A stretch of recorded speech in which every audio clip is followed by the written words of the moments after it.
What do taxes look like if you're a student? Hey everyone, it's CPA Dan Hodges, founder of myfavoritecpa.com. But today, we're gonna dive into something that's focused more towards students and recent graduates. Whether you're still navigating your way through college with your professors, or whether you're just tiptoeing into your new career, having at least a basic understanding of the tax system is pretty important. First, let's touch on one of the urban legends about I just don't have to file if I'm a student. That's not exactly true.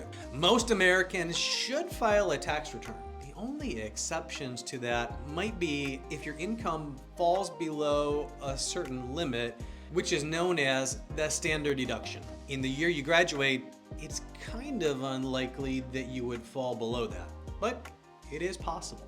A second thing to consider would be whether you are still a dependent of your parents or not. Not that that would dictate whether you need to file or not, but it would drive certain other things that we're going to talk about here in a moment. If you're not sure, check with the IRS at the official IRS website, irs.gov, or your tax professional, your CPA, or enrolled agent. Now, let's talk about student loans. Do you think you can deduct them? Well, the answer is, just like anything else in tax law, it depends. Can you deduct your student loan interest? Well, it depends. First of all, whether you're still in school or graduated, whether you're dependent or not, whether you're making payments or not, and your sources of income. Those are just a few factors to consider. But if you are getting started in your career and you have that first good paycheck and you are starting to pay your student loans, it is very possible and conceivable that you could take a deduction for the interest paid. Your servicing provider should send you a form at the end of the tax year,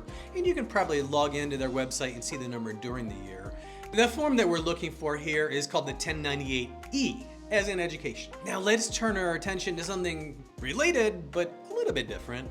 Your first job out of college. As a new graduate entering the workforce, you should pay attention to your new hire paperwork and specifically your Form W-4.